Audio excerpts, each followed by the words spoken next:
Imagine borrowing like $3 billion to buy a massive legacy manufacturing company. Right, which, I mean, you obviously don't just have $3 billion lying around. Exactly. You don't have the cash. So you use the target company's own factories, their own machinery, their own land as the collateral for the massive loan you're taking out just to buy them. Yeah, it's wild. And then you buy the company, you take it over, and you just immediately start tearing it apart.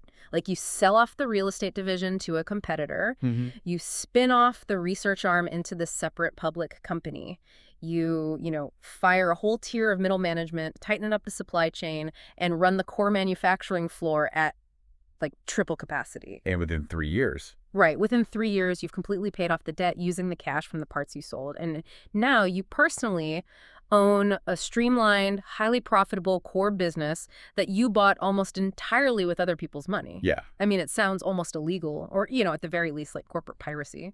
It does sound like piracy, but it isn't. It's actually a highly standard textbook financial maneuver. Really? Yeah. It is, in fact, the mechanics of a leverage buyout combined with strategic divestiture. Yeah. And it happens on Wall Street and in financial capitals all around the world every single day. Wow. And, the people executing those maneuvers, they aren't pirates. They're strategists who understand exactly how to manipulate the corporate life cycle to just, extract maximum value. And if you are listening to this right now, you are stepping into that exact world. You're most likely an MBA student, staring down an impending pretty high-stakes exam on corporate-level strategy. You know exactly what you're going through, believe me. Yeah, you're looking at this mountain of material, probably Chapter 7 of a very heavy, very dense strategic management textbook. Oh, yeah, the dreaded Chapter 7. It's just a blur of terms, right? Like vertical integration, turnaround signaling, equity carve-outs, joint ventures. And when you just read the definitions on the page, it feels so dry. So dry. It feels like you're literally just memorizing a glossary. But memorizing a glossary will absolutely not get you through a graduate-level business exam. Yeah, it won't. I mean, your professors, they don't just want to know if you can recite the definition of, backward integration. Right. They want to know if you actually understand the underlying mechanics of value creation and value destruction. The nuts and bolts. Exactly. They want to know the why and the how. Like, why does a seemingly invincible conglomerate suddenly just collapse? Or, how does an unglamorous divestment actually save a company from bankruptcy? So that is our mission for this deep dive today. We are taking the entire landscape of corporate-level strategies, specifically growth and integration, turnarounds, divestment, and joint ventures, and we're bringing it all to life. Yeah, we're going to build a mental framework so robust that when you finally sit down in that exam room, you won't be struggling to recall some, bullet list. You'll see the entire corporate chessboard. I love that analogy. And, to understand that chessboard, we really have to establish the single absolute foundational concept that governs basically everything a corporate entity does. Okay, lay it on us. Well, whether a firm is buying a rival or selling a division or partnering with some foreign entity, they are chasing one mathematical ideal. And that ideal is synergy. Synergy.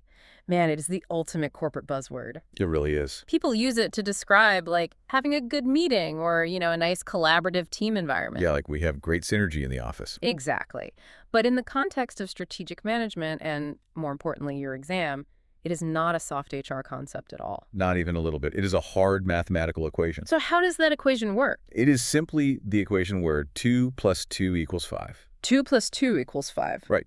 Synergy demands that the corporate whole must be quantitatively greater than the sum of its independent business units. Okay, so mechanically speaking, how do you actually prove that on a balance sheet? If I have a corporate parent company and it owns, say, a shoe brand and a leather tannery, how do I prove that 2 + 2 = 5? You measure it through ROI or return on investment. Okay. So the corporate parent has to coordinate the activities of that shoe brand and the tannery so effectively that the ROI of each division is actually higher under the corporate umbrella than it would be if they were operating as two completely separate independent companies. I see. So if the shoe brand and the tannery are just kind of passing invoices back and forth at normal market rates, and there's no shared intellectual property, no shared distribution network, no shared capital efficiency, then you don't actually have synergy at all. Exactly. You just have two companies trapped in the exact same legal structure. You basically just have a bloated holding company. Spot on. So the entire purpose of a corporate strategy is to architect the firm so that value is actively being created by combining these businesses. Right. And historically, the most instinctive way executives try to capture that synergy, to force that 2 plus 2 to equal 5, is simply by getting bigger. They push for massive scale. Which brings us right to the first major pillar of your exam, expansion and growth strategies. Yes, the upward climb. And we really have to look at the underlying motivation here. Because when we see a massive conglomerate buying up smaller companies, it's incredibly easy to attribute that purely to, executive ego or just endless corporate greed. Oh, for sure. It looks like empire building. Exactly. But from a strict strategic management perspective, growth is fundamentally about survival. It's do or die. If you are doing business in an expanding, dynamic industry, just standing still is basically a death sentence. Right, because if your competitors are growing and you're just maintaining your current size, your relative market share is actually shrinking every single day. Yeah, you're losing ground by doing nothing. But let's dig into the specific structural reasons firms pursue growth, because this is prime essay material for the exam. Okay, what's the big one? The most crucial one, the one that drives almost all industrial strategy, is obtaining economies of scale. Economies of scale. That is a concept you absolutely have to master. You really do. So as a company grows and achieves these large-scale operations, its fixed costs, things like the rent on the factory, the salary of the CEO, the massive customized software system, those costs get spread over the much larger volume of production. Okay, so give me an example. We'll say you produce 10,000 units. Your fixed cost per unit might be, let's say, $10. Right. But if you scale up and produce 100,000 units using that exact same factory infrastructure, your fixed cost per unit drops to just $1. Oh, wow. So every single item you sell becomes inherently more profitable simply because you are bigger? Exactly. You literally manufacture a competitive advantage out of sheer size. Your smaller competitors literally cannot match your prices because their per unit costs are structurally higher than yours. That's a massive advantage. But it's not just about the factories or the production, right? I mean, the sources also highlight that growth is absolutely necessary to attract top talent, to attract merit. Yeah, it's a huge psychological and structural reality of the labor market. How so? Think about highly talented, ambitious individuals, the top-tier engineers, the visionary marketing directors, the brilliant financial analysts. They do not want to work for a stagnant company. Right. They want upward mobility. They want to manage larger budgets, lead bigger teams, and frankly, they want to see their stock options explode in value. And a company that isn't growing just cannot offer those opportunities. So if you stop growing, you don't just lose market share, you suffer this massive brain drain. Like, your best people are going to leave for the competitor who is actively expanding? Exactly. They'll jump ship. Add that to the drive to become a market leader in a turbulent environment, and you really start to understand why firms have this almost biological, natural urge to expand their footprint. So once we understand why they must grow, we really have to categorize how they actually execute that growth. Right. And your exam will likely differentiate between intensive strategies and integration strategies. So let's cover intensive growth first, just to set the baseline. Sure. Intensive strategies basically focus on squeezing every single drop of potential out of the businesses and products you already have without stepping outside your current industry. It's internal growth. Internal growth, exactly. Yeah. And the three classic maneuvers here are market penetration, market development, and product development. Okay, so market penetration is the most straightforward one, I assume. Yeah, very straightforward. You have an existing product and you have an existing market. You just want a bigger slice of that exact same pie. So you, double your sales force? You double the sales force. You saturate the television networks with advertising. You maybe drop the price slightly or offer massive bulk discounts. You are aggressively trying to steal customers from your direct rivals. Got it. And then you step up to market development. Right. Market development is when you take your existing proven product and you introduce it into entirely new markets. And this is often geographic. Like moving from local to national. Exactly. You conquer your local city, then you expand to the regional level, then national, then international. A really brilliant historical case study in the Indian market, which is frequently cited in these strategic texts, is Nirma. Nirma, yeah, that is a legendary example. Because they didn't start as a massive national conglomerate. Not at all. They started as a low-cost detergent, essentially confined to extremely localized grassroots markets. Yeah, But they recognized that their product, which was a highly affordable detergent targeting lower middle-class households, had universal appeal across the entire country. So they executed a relentless market development strategy. Relentless. They expanded their distribution networks region by region, and they used this incredibly effective, very memorable local advertising. Right, and they bypassed the premium urban-focused strategies of the massive multinationals entirely. They went straight to the rural and semi-urban masses. Yeah, they conquered the national market simply by taking their existing product to new geographic areas. But market development isn't just about geography, is it? I mean, it can also mean taking an existing product and targeting a completely new demographic segment. Absolutely. And this is where the corporate chess game gets really fascinating, because you get to see how competitors react. Like Hindustan Lever, a massive multinational, they watched Nirma's market development strategy completely disrupt their dominance in India. And they couldn't just ignore it. Right. So how did Hindustan Lever retaliate? Well, they utilized the third intensive strategy, product development. Okay. Product development is when you attempt to increase your market share by creating new or significantly modified products for your present markets. Hindustan Lever realized that their premium detergents, like Surf, were never going to appeal to Nirma's highly price-sensitive customer base. So they didn't just try to force Surf onto those consumers? No, that would have failed. They went into the lab and developed a brand new, fundamentally different product. They introduced Wheel, a low-price detergent engineered specifically from the ground up to target that exact new market segment. To fight a direct price war with Nirma. Exactly. It was a masterclass in using product development to counter a rival's market development. You change the features, you alter the quality, you create different sizes, or you reformulate the product entirely to meet a specific strategic need. We see this constantly in technology too, right? Like companies releasing the pro version, the light version, the student version of the exact same software. Yes, just to capture every possible sliver of the market. But intensive growth, while it is crucial, is just kind of the first gear of corporate expansion. It's safe. You're staying in your lane. Very safe. The real structural transformation and a massive focus of your MBA exam happens when a company shifts into integration strategies. This is where you fundamentally alter your relationship with your entire industry. Yes. To conceptualize integration, you must first visualize the industry value chain. I like to tell students to think of the entire life cycle of a product as a massive continuous conveyor belt. A conveyor belt. Okay, I like that. So way at the beginning of the belt, you have raw dirt, let's say iron ore mining. Okay. Then the belt moves to steel refinement, then to stamping out car chassis, then to final automobile assembly, then to shipping, then to a retail dealership, and finally, the car is in the customer's driveway. Right. And every single industry has a value chain exactly like that.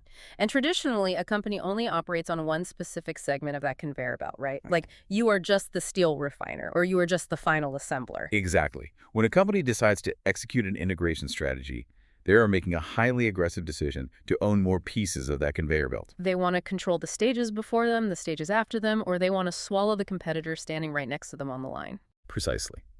Let's break down the two primary vectors here, vertical integration and horizontal integration. Vertical integration involves moving up or down the value chain.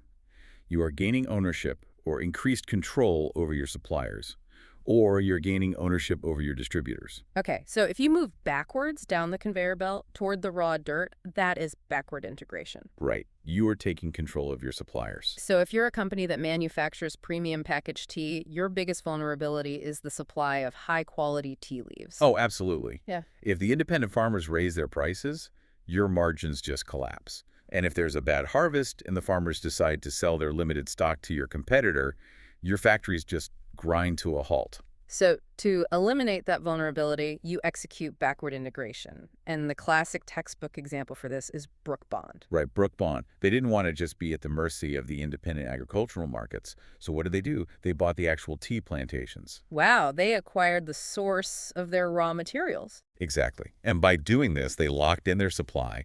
They gained absolute control over the quality of the leaves from the moment they were planted, and they captured the profit margin that the independent farmers used to make. They just internalized the supplier's profit. That's brilliant. Now let's flip it and look at the other direction. Forward integration. This is when you move up the conveyor belt, closer to the end consumer, right? Yes. You gain ownership or control over your distributors or your retailers. Okay, can you give me an example of that? The textile industry provides perfect examples of this.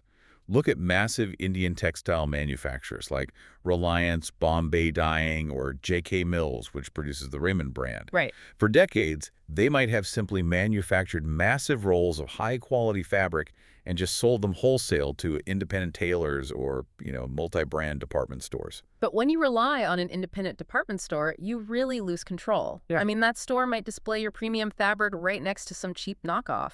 Exactly. Or they might not train their sales staff to actually explain the quality of your product. You're completely disconnected from the person actually buying the suit. Therefore, these textile giants utilized forward integration.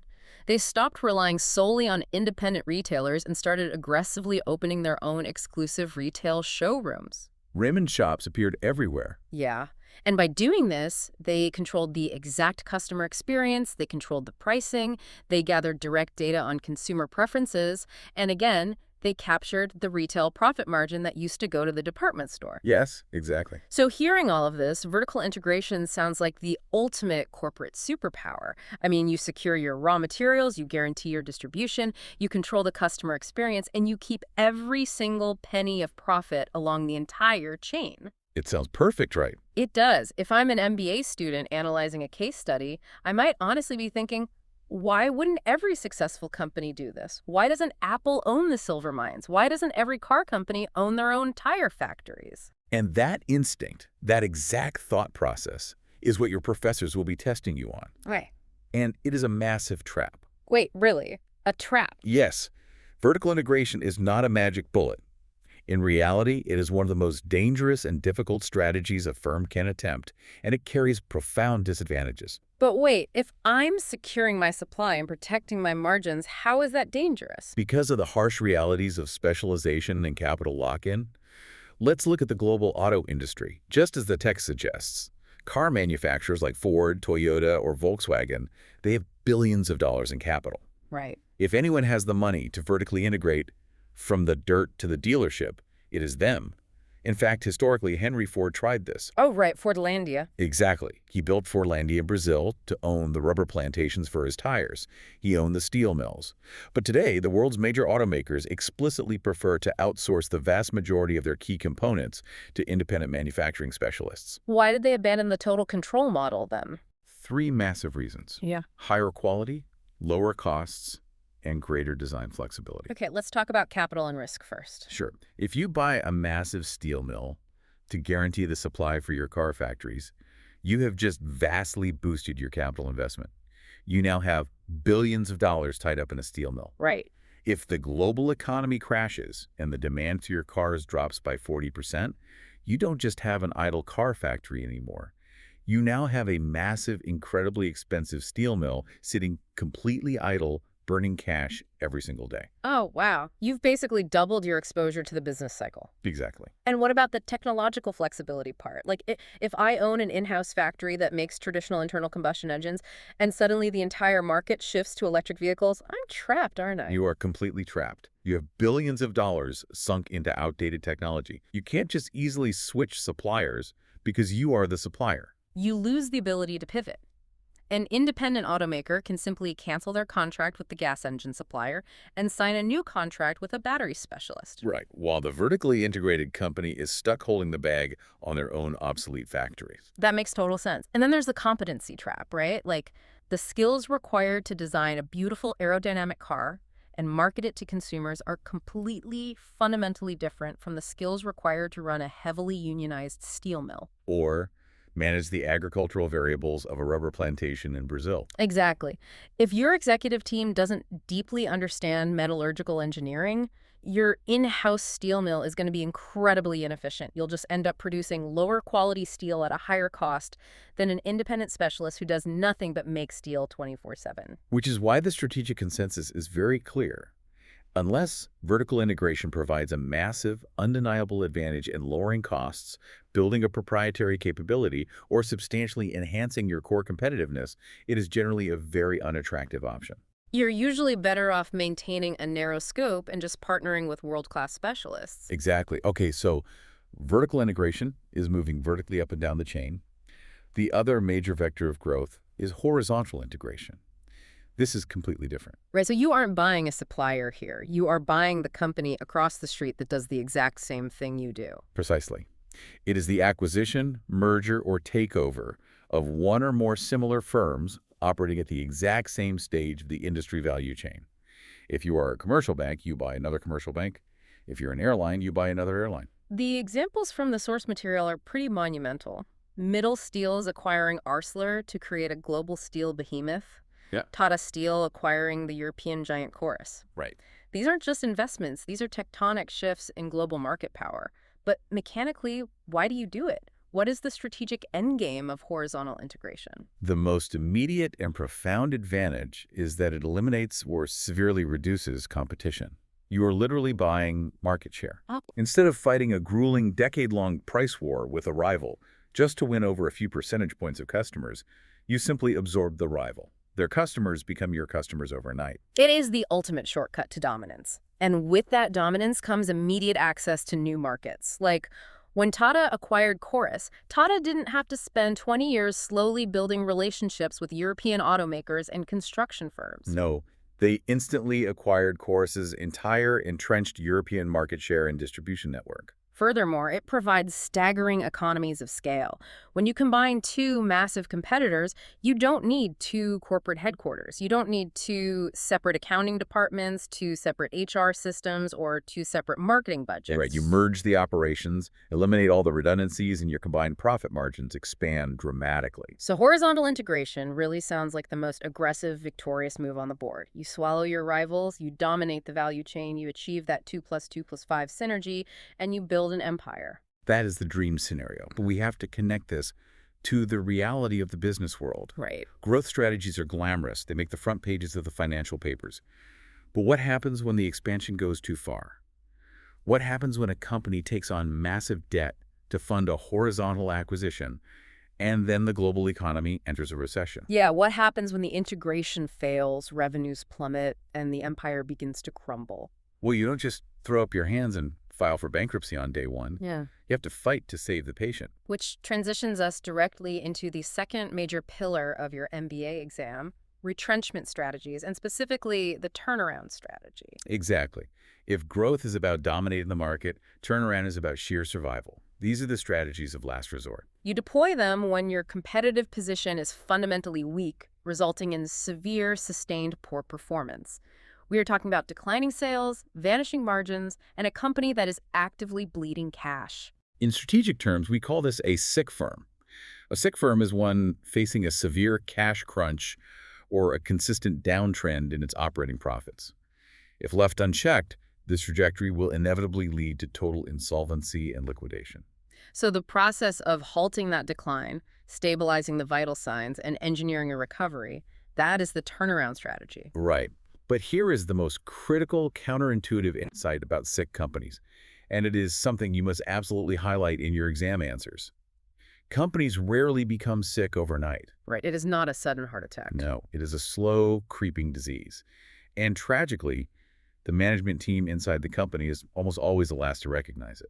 It's the boiled frog phenomenon. The water gets hotter so slowly that they don't realize they're boiling until it's too late. They ignore the symptoms, they blame external factors. Oh, the weather was bad, it's a temporary dip in consumer confidence, the competitor's playing unfair, rather than looking at the rot inside their own strategy.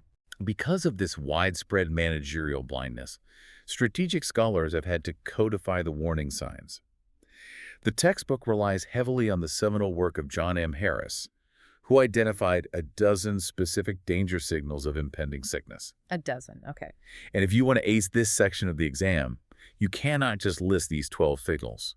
You need to understand the physiological damage each one causes to the corporate body. Okay, let's play corporate diagnostician then. We are going to walk through Harris's 12 signals, and I want to really dig into the mechanics of why they are so deadly. So, signal number 1, decreasing market share. This is the absolute canary in the coal mine. It is the most significant symptom of major sickness. Oh, so? Well, if your industry is growing by 10% a year and your sales are only growing by 2% a year, you might look at your rising revenue and think, hey, we're doing fine. Right. But your relative market share is actually collapsing. Your competitors are eating your lunch. Any indication of sustained market share loss must trigger immediate aggressive investigation. Okay, signal number 2, decreasing constant rupee sales. And I really want to emphasize the term constant rupee or constant currency. Why is that distinction so critical? Because inflation acts as a massive smokescreen for sick companies. Ah, okay. Imagine your company sold $1 million worth of products last year, and you sold $1 million worth this year. The CEO stands up at the board meeting and says, "Great news, our sales are stable." But wait, if the background inflation rate is, say, 6%? Exactly. If inflation is 6%, then the actual purchasing power, the actual volume of goods you are moving out the door has decreased significantly. You are masking a volume collapse with inflationary price hikes. You are shrinking in real terms. Wow, that is insidious. Okay, signal number 3, decreasing profitability. This one feels pretty obvious. If you aren't making money, you're sick. But it's not just about the final bottom line number, is it? No, you have to look at the margins. A company might maintain its absolute profit number by desperately slashing its marketing and R&D budgets. Oh, treating the symptoms but not the disease. Right. And if you look at the profit margin per unit sold, or the return on investment, it is steadily eroding. The core engine of the business is losing its efficiency, usually because labor or material costs are rising faster than the company can raise prices. Which leads directly to signal number 4, increasing dependence on debt. This is where the sickness turns fatal. Walk me through the death spiral of corporate debt. It's a terrifying spiral. When a company's profitability drops, they still have to pay their fixed costs, right? Rent, payroll, supplier contracts. Sure. If the cash flow isn't there to cover it, they have to borrow it. They take out short-term loans just to make payroll. This distorts their debt-to-equity ratio. Now, they are highly leveraged. And the financial markets notice that leverage instantly. Oh, instantly. The credit rating agencies downgrade the company's bonds. Suddenly, the banks panic. They see the lopsided balance sheet and they impose strict covenants. They refuse to issue new loans or they demand exorbitant interest rates. And when the banks get scared, the stock market gets scared. Exactly. Institutional investors dump the stock, causing the share price to plummet. Now, the company can't raise money through debt, and they can't raise money by issuing new stock because their stock is practically worthless. They are totally locked out of the capital markets just when they need capital the most. It's a terrifying cascade. Yeah. And that panic is often triggered by signal number 5, restricted dividend policies. Dividends, so those are the cash payments companies send to their shareholders, right? Right. And for many mature companies, a steady dividend is an absolute sacred promise to the market. If a company suddenly misses a dividend payment or significantly cuts it, it is the equivalent of firing a flare gun into the sky that says, "We are out of cash." And the irony is many of these sick companies got themselves into trouble precisely because they were so terrified of missing a dividend. Oh, absolutely. Like in the years leading up to the crisis, they were paying out huge proportions of their earnings just to keep shareholders happy when they actually should have been keeping that cash to fix their aging factories. Which perfectly defines signal number 6, failure to reinvest sufficiently in the business. To stay competitive, you must constantly maintain and upgrade your physical plant, your software infrastructure, and your R&D. But sick companies, desperate to show a profit or pay a dividend, start cutting corners. They do. They don't buy the new automated assembly line. They don't fix the leaky roof. They try to finance their minimal growth solely from internal funds without taking strategic loans for capital expenditures. They're effectively eating their seed corn. Signal number 7 is one we see constantly in the business news. Diversification at the expense of the core business. Yeah, this happens when management gets bored. Or maybe they realize their primary industry has matured and growth is slowing down. So instead of doing the hard work of innovating in their core business, they take the cash generated by their main product and use it to fund wild, speculative diversification into, unrelated industries they don't understand at all. They literally treat their core business like an ATM to fund their pet projects. And because they are starving the core business of capital and executive attention, the core begins to rot. Diversification should only be a supplement to your strategy. It can never be a substitute for maintaining the primary engine of your company. That makes a lot of sense. Signal number 8 is a fundamental lack of planning. And the textbook notes this is especially prevalent in companies founded by brilliant, charismatic individual entrepreneurs. Right, because they build the company on gut instinct and rapid reactions. But as the company grows into a massive corporation, gut instinct is no longer enough. You need systematic, data-driven planning. Without it, a single bad instinct from the founder can sink the entire ship. Exactly. Okay, so if I'm looking at those first 8 signals: market share, inflation-adjusted sales, debt ratios, dividends, capital reinvestment, those are all highly quantifiable. I can see them on a spreadsheet. Yes, they're data points. They are the financial symptoms. A high fever is dropping profits. A severe cough is mounting debt. But what about the psychology of the leadership? How do behavioral issues cause financial sickness? This is a critical insight for your exam. The final 4 danger signals, identified by Harris, are entirely behavioral. And in almost every case study of corporate failure, these behavioral flaws are the actual root cause of the financial symptoms we just discussed. Interesting. So signal number 9, inflexible chief executives. A CEO with a God complex. Essentially, yes. A CEO who refuses to listen to fresh ideas from subordinates, who surrounds themselves with yes men. Even when the financial danger signals are slashing bright red, their ego prevents them from accepting turnaround proposals because it would mean admitting their previous strategy was completely wrong. Yeah, they'd rather go down with the ship. Signal number 10, management succession problems. Think about a company where the CEO and all the executive vice presidents have been in place for 20 years. They're all in their late 60s. Okay. And beneath them, there is a massive talent vacuum. They never mentored a second line of command. When those senior executives suddenly retire or pass away, the company is thrown into absolute chaos because no one actually knows how to steer the ship. That sounds like a nightmare. Signal number 11 is a massive issue in corporate governance. Unquestioning boards of directors. Now, the board is legally supposed to represent the shareholders and keep the CEO in check, right? Right, that's their job. But what happens when the board is composed of the CEO's college roommates, their golf partners, or family members? What happens when a director has been on the board for 30 years and views it as a comfortable sinecure rather than a critical oversight role? They lose all objectivity. Completely. They stop questioning the financial reports. They stop cautioning the CEO against reckless acquisitions. They become a rubber stamp, completely failing in their fiduciary duty. And finally, signal number 12, perhaps the most arrogant of all.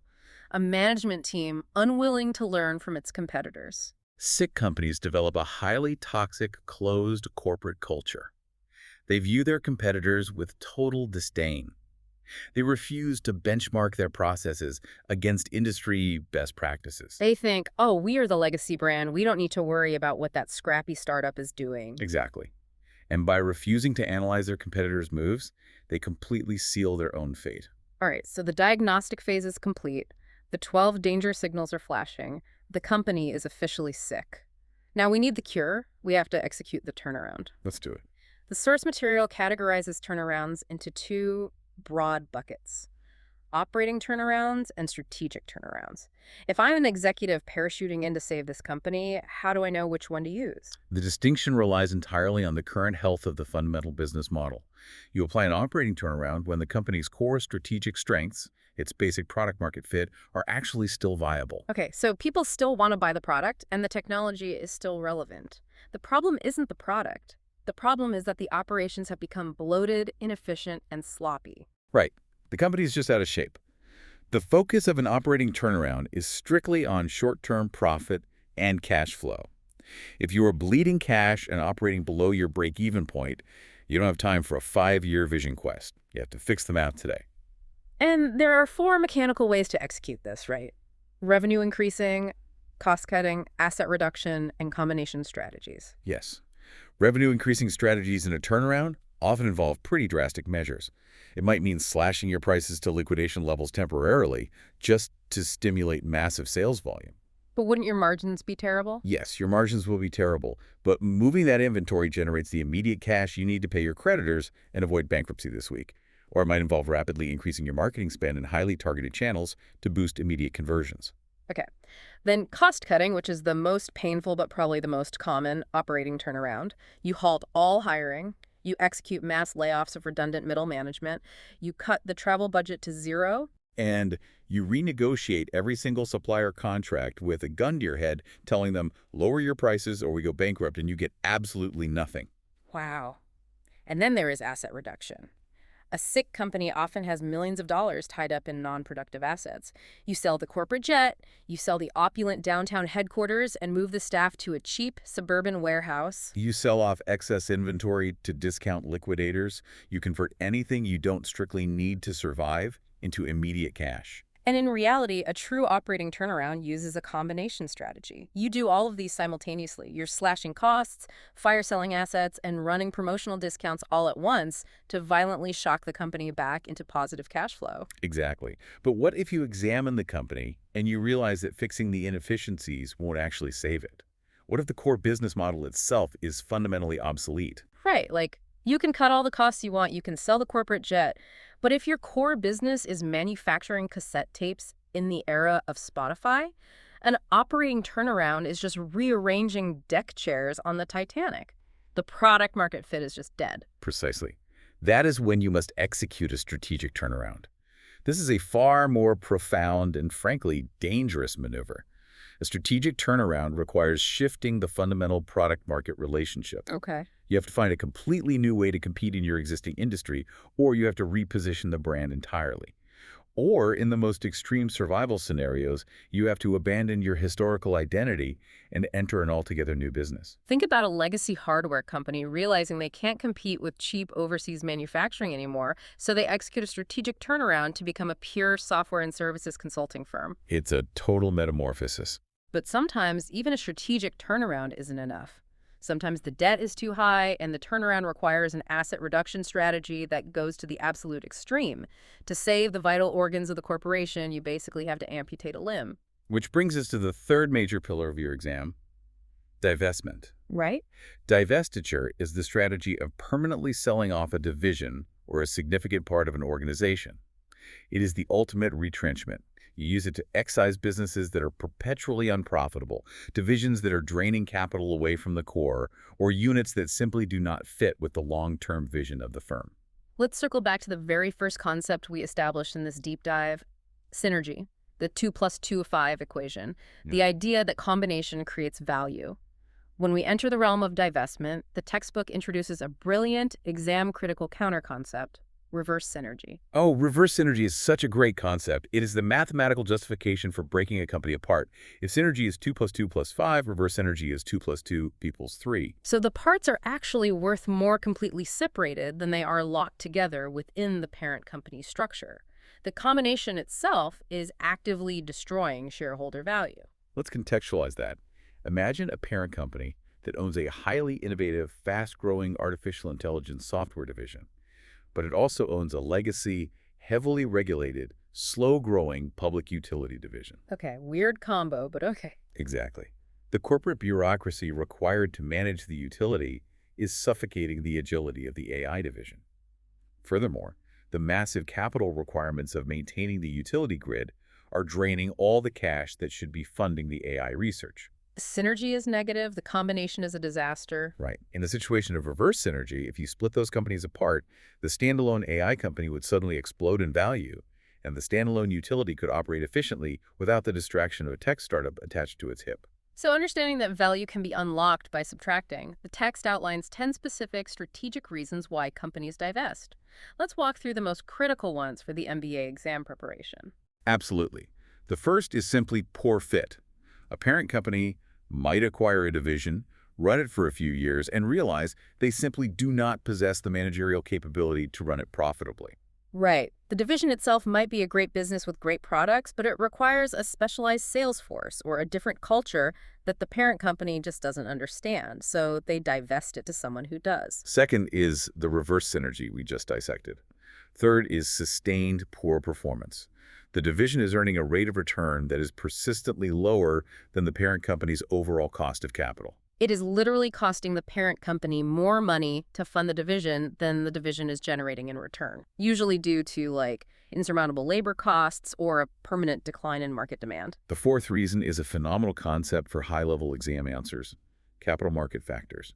Sometimes a divestiture has absolutely nothing to do with the daily operations of the factories and everything to do with how Wall Street stock analysts view the company. Oh, we call this the conglomerate discount, right? Yes, exactly. The textbook uses a very clear example.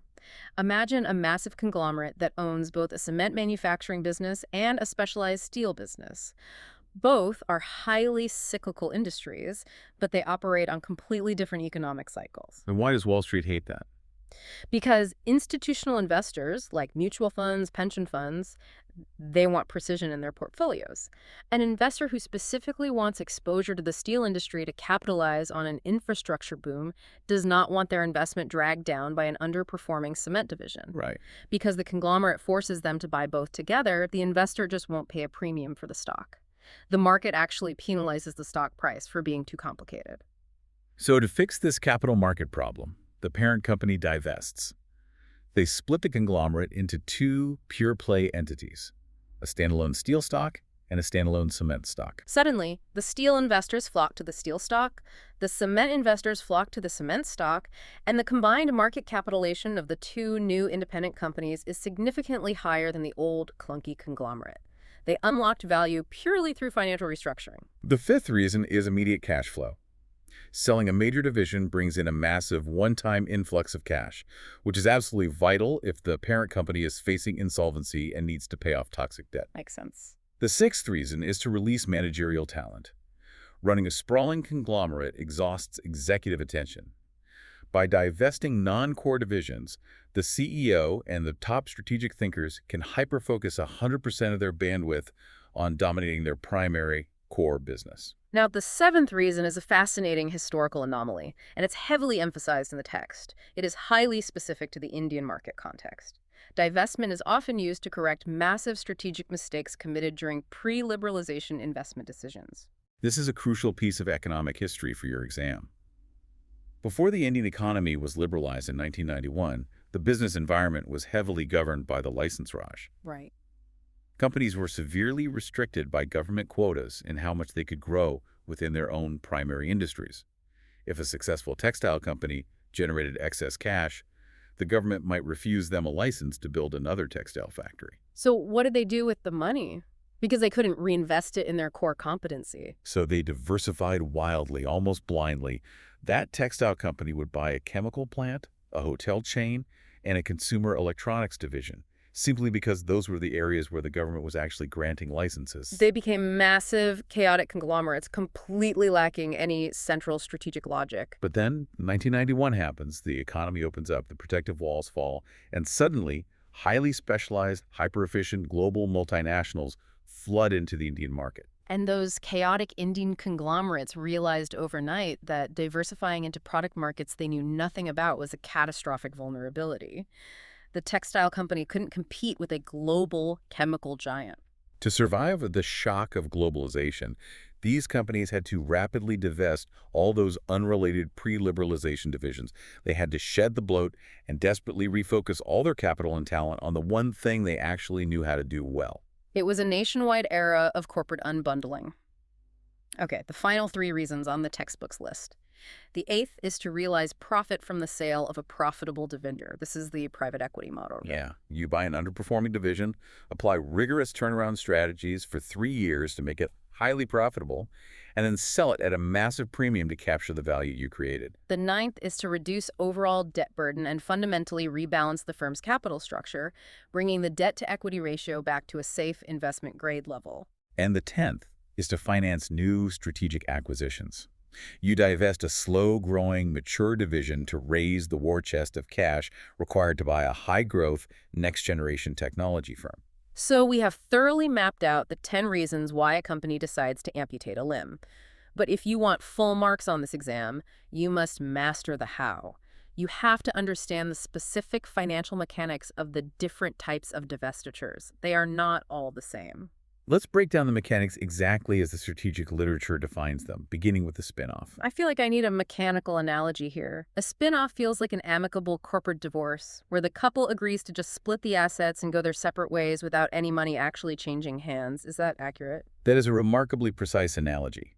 A spin-off is a structural demerger. The existing parent company decides to take one of its divisions and create a brand new, legally independent corporate entity. But here is the critical detail that students often get wrong on the exam. In a pure spinoff, the parent company does not receive a single dollar of cash. wait, if they are getting rid of a massive division, how do they get paid for it? They don't get paid in cash. Instead, the parent company takes the shares of this newly created independent company and distributes them directly to the parent company's existing shareholders, completely free of cost, on a pro rata basis. Oh, it's treated as a stock dividend. So if I am a shareholder and I own 10% of the massive parent conglomerate, when they execute the spinoff, I suddenly find myself owning 10% of the parent company and 10% of the brand new independent company. Exactly. No cash enters the parent company's treasury. The transaction is purely structural. It simply splits the ownership into two distinct pieces of paper. From that day forward, the two companies have separate boards of directors, separate management teams, and they trade completely independently on the stock exchange. Okay, so if the spinoff is the amicable, cash-free divorce, how does that differ from a sell-off? Because a sell-off sounds like throwing a massive garage sale because you need immediate liquidity. A sell-off is exactly that. It is a form of restructuring where a firm cuts off a division and sells it outright to an external third party, usually a competitor or a private equity firm. In this transaction, massive amounts of money change hands. The buyer pays the parent company, generally in cash or marketable securities. This is where that reverse synergy calculation really pays off. The buyer looks at the division and thinks, the parent company is mismanaging this, but if I plug this division into my superior distribution network, it will be incredibly profitable. Right. Because the buyer sees that hidden value, they're willing to pay a premium over the division's current book value. It is a theoretical win-win. The selling parent company gets a massive influx of cash to pay down the debt or invest in its core, and the buyer gets a strategic asset they can utilize more efficiently. Because the market recognizes this logic, the announcement of a strategic sell-off generally has a positive impact on the stock prices of both the buyer and the seller. Then we escalate to the most dramatic form of divestiture, voluntary corporate liquidation. The financial press often calls these bust-ups. This is the extreme terminal version of a sell-off. This strategy is initiated when the firm's analysts crunch the numbers and reach a terrifying conclusion. The total value of the company's individual assets, its real estate, its patents, its inventory, its individual brands, is actually higher if sold off piecemeal than the current market value of the company as a functioning whole entity. The company is literally worth more dead than alive. Exactly. It's like a classic car where the engine, the leather seats, and the rare hubcaps will sell for $50,000 to collectors, but the fully assembled car will only sell for $30,000 on the used lot. So the corporators come in, buy the company, completely shut down operations, fire everyone, and tear the company apart, selling the divisions to a dozen different buyers to capture that arbitrage. It is brutal, but from a purely financial perspective, it maximizes shareholder value by eliminating massive structural inefficiencies. Next on the exam outline is the equity carve-out. This is a very elegant hybrid financial maneuver. It resembles an initial public offering, or IPO, but it is executed specifically for a wholly owned subsidiary of the parent company. So instead of giving the shares to existing shareholders for free, like a spinoff, or selling the whole division privately to a competitor, like a sell-off, they are taking this specific division and selling its shares to the general public on the open stock market. Yes, they are monetizing the subsidiary by bringing in public investors. Yep. The parent company takes the subsidiary, turns it into a new legal entity, and sells shares on the stock exchange for cash. The nuance here is control. The parent company might sell 100% interest to the public, completely exiting the business. Or, more commonly, they might choose to maintain a partial controlling interest. They might sell 40% of the shares to the public to raise a massive amount of cash, but retain 60% ownership. So they still control the board of directors and the strategic direction of the new company. It allows them to raise capital without completely surrendering the asset. And the final type of divestiture listed is the one we use in our opening hook, the leveraged buyout, or LBO. This is the maneuver that made private equity firms famous in the 1980s and continues to shape the corporate world today. An LBO is a highly aggressive acquisition strategy where the purchase of a company or a major division is substantially financed through borrowed money debt. And by substantially financed, the strategic literature means that debt typically forms an astonishing 70% to 90% of the entire purchase price. Wait, 70 to 90%? The buyers only put up 10% to 30% of their own equity. That level of leverage is mind-boggling. If I want to buy $1 billion company, I only need to bring $100 million of my own cash, and I borrow $900 million from a syndicate of investment banks. But how on earth do you secure a loan that massive? What is the collateral? The genius and the risk of the LBO is that it relies on asset-based lending. The buyers use the very assets of the target company they are trying to buy, its factories, its real estate, its machinery, its predictable cash flows, as the primary collateral for the massive loan they are taking out. You are buying the company using the company's own credit card. Essentially, yes. Because the debt is secured by hard assets, LBOs are generally found in mature, highly capital-intensive industries. You don't see LBOs of volatile tech startups because they only have intellectual property and risky futures. Right. You see LBOs of legacy industrial manufacturers, stable retail chains, or infrastructure companies, firms with massive physical assets that hold high collateral value, and steady, boring cash flows that can be relied upon to make the crippling monthly interest payments on that 90% debt load. The new owners take over, drastically cut costs, sell off non-core assets to pay down the principal of the debt rapidly, and hopefully in 5 years, they own a streamlined company outright, having risked very little of their own capital. It's brilliant. It is. But if the economy dips and those cash flows falter, the massive debt load will crush the company into immediate bankruptcy. Which perfectly encapsulates the high-wire act of solo corporate strategy. Up to this point in our deep dive, we have discussed companies acting entirely alone. They are either growing aggressively by unilaterally buying up their supply chains and their competitors, or they are shrinking defensively by executing ruthless turnarounds and massive divestitures to survive. It's a very binary, combat-heavy view of the strategic landscape, dominate or liquidate. But as we move into the final stages of the exam material, the modern corporate reality is much more nuanced. Total domination requires massive capital, and it exposes you to catastrophic solo risk. What if a company wants to grow, wants to access new international markets, or wants to develop a revolutionary technology, but they don't want to bet the entire survival of the firm on one massive acquisition? That realization brings us to the fourth and final major pillar: teaming up, the realm of cooperation strategies and joint ventures. The strategic literature notes a massive historical shift toward cooperative strategies in recent decades. It is a logical and highly necessary response to the intense, rapid changes in global economic activity. The world has just gotten too complicated for any one company to do it all. The explosion of new technology means R&D costs are astronomical. Globalization means entering a new country requires navigating a labyrinth of foreign laws and cultural nuances. Exactly. You simply cannot efficiently acquire all the expertise you need through outright horizontal integration. So, firms form alliances.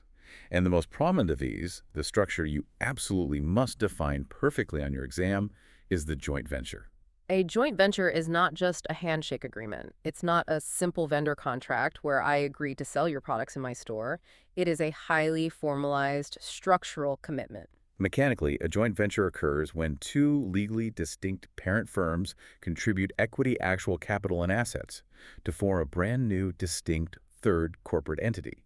They are pooling their resources to build something entirely new that neither could easily build alone. This is typically deployed when entering a foreign host country to develop new products, build a massive manufacturing facility, or establish a nationwide distribution network. The primary source example for this, and it's a legendary one, is Maruti Suzuki. Look at the dynamics here. You had the Indian government backing Maruti, which desperately wanted to build an affordable mass-market people's car for the rapidly expanding Indian middle class. But Maruti lacked the advanced, lightweight automotive engineering technology to actually design and build it efficiently. And on the other side of the globe, you had Suzuki in Japan. Suzuki had world-class expertise in manufacturing small, highly efficient, affordable cars. They desperately wanted access to the massive, untapped Indian consumer market. But Suzuki did not understand the Indian regulatory environment. They didn't have political connections, and they had zero distribution networks in the subcontinent. So Maruti didn't just buy Suzuki parts, and Suzuki didn't attempt a hostile takeover of Maruti. They pooled their capital and created a joint venture. They created a third entity. So for an exam answer, what are the specific structural merits of choosing a joint venture over an acquisition? The merits are tripartite. First, the two partners bring deeply complementary expertise to the new venture. Suzuki brought the technological know-how and the manufacturing discipline. Maruti brought the deep understanding of local market dynamics, the political capital, and the labor relations. Second, both parties share the immense capital burden of building massive new car factories. And crucially, they share the risk. If the venture fails, neither company goes bankrupt. They just write off their initial equity investment. And the third merit is navigating host country regulations. In many developing economies, the government legally prohibits foreign multinationals from owning 100% of a domestic business. Right, they require foreign companies to partner with a local firm to ensure technology transfer and keep profits inside the country. A joint venture is often the only legal mechanism to enter the market. However, a strategist must also understand the demerits. The harsh reality of a joint venture is that you have to share the profits with your partner. If the venture becomes a multi-billion-dollar success, you are giving away half the windfall. Furthermore, there is a very real, very high risk that the executive teams of the two parent companies simply fail to get along over the long term. You have two completely different corporate cultures, often from two completely different countries, trying to jointly manage a third entity. The Japanese consensus-driven management style of Suzuki might violently clash with the bureaucratic or entrepreneurial style of an Indian partner. Disputes over reinvestment versus dividend payouts can paralyze the joint venture. But let me push back on this strategically. If I am the CEO of a massive multinational and I have the capital, why would I ever agree to share half the profits and deal with the headache of a cultural clash? If I want access to the Indian market and my goal is ultimate synergy, why not just execute a full horizontal integration, buy an Indian automaker completely, and keep 100% of the control and 100% of the profits? It's a valid instinct, but it ignores the concept of strategic focus. Buying a massive foreign company outright means you are buying all of their problems. You're buying their legacy debt, their redundant middle management, and their outdated IT systems. Ah. A joint venture allows a company to surgically access a specific, highly critical capability like a localized distribution network without taking on the immense permanent capital burden and the terrifying administrative complexity of absorbing thousands of foreign employees into your corporate structure. So a full merger is a permanent marriage where you merge bank accounts and inherit all of your partner's family drama. A joint venture is a targeted strategic mission. You build a specific house together, and when the project is done or if the market dynamics change, it is much easier to unwind a joint venture than it is to demerge a fully integrated acquisition. Exactly. It provides strategic flexibility. And to ensure you have a comprehensive understanding of cooperation for your exam, you need to know that joint ventures are just the most formal type of alliance.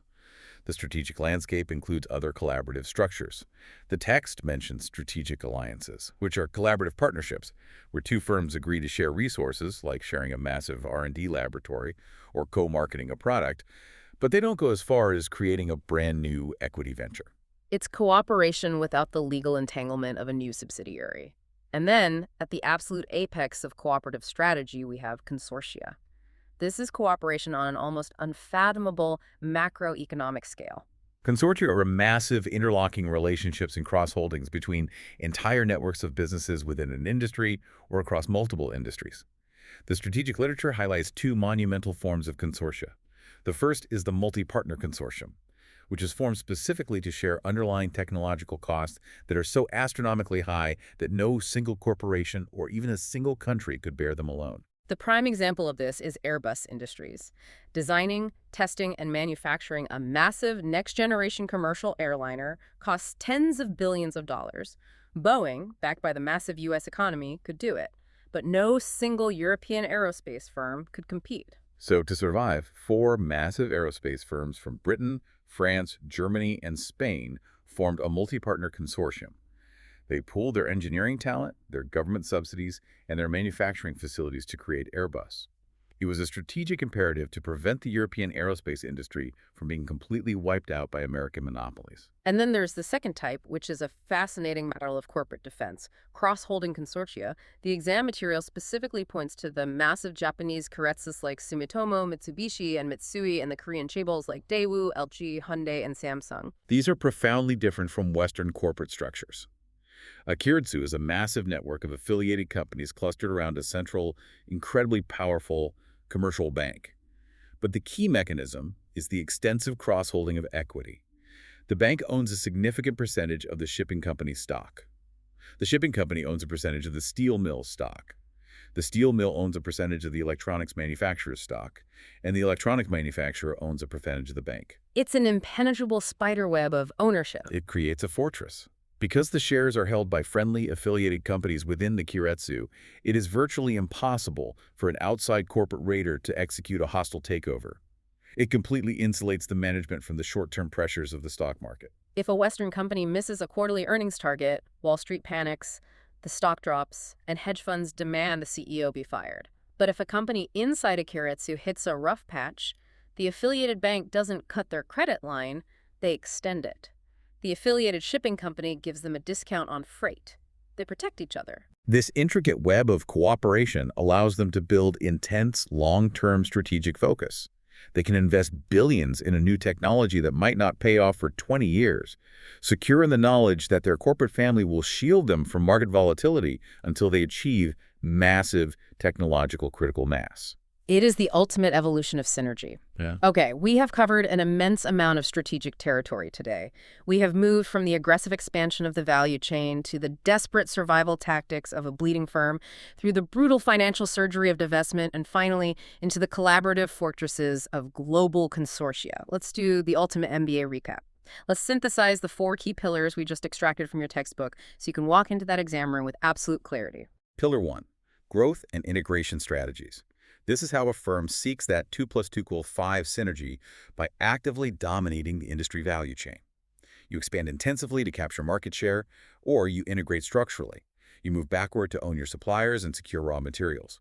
You move forward to own your retail showrooms and control the customer experience. Or you move horizontally, executing massive acquisitions to literally consume your competitors and achieve massive economies of scale. Pillar 2, turnaround strategies. This is the emergency protocol for a sick firm. When a company ignores the 12 danger signals, when constant currency sales drop, when debt spirals out of control, and when an inflexible CEO refuses to adapt, you must intervene. If the core business is still viable, you execute an operating turnaround, ruthlessly slashing costs and liquidating assets for immediate cash flow. If the business model itself is obsolete, you must execute a strategic turnaround and reinvent the company's fundamental relationship with the market. Pillar 3, divestment. This is the structural cure for reverse synergy, the toxic 2 + 2 = 3 scenario, where the corporate whole is actively destroying the value of its parts. You correct past diversification mistakes, eliminate the conglomerate discount to appease capital markets, or raise emergency cash by breaking the company apart. You do this through cash-free spinoffs, premium price sell-offs, public equity carve-outs, or the highly leveraged, debt-fueled maneuvers of an LBO. And finally, Pillar 4, joint ventures and cooperation. When the capital burden of solo expansion is too catastrophic, or foreign host country regulations are too impenetrable, you form alliances. You create joint ventures to share equity, pool complementary expertise, and distribute risk. Or you scale up to massive consortia to survive the crushing technological costs of globalization. As we conclude this deep analysis of corporate-level strategies, I want to leave you with a final provocative thought to frame your thinking as you study. It is very easy to look at these 4 strategies as separate chapters in a book, as isolated tools.